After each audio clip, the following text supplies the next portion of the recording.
Thinning hair can be a source of embarrassment and loss of confidence, but there are effective ways to hide balding areas.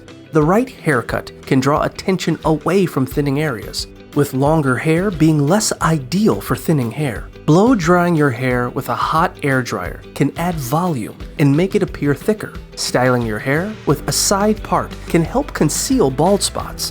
Volumizing powder can also create the appearance of thickness. Dyeing your roots darker can make your hair look thicker. Spray-on hair dye can temporarily fill in thinning areas. Minoxidil and Propecia are clinically proven products that can slow down further hair loss.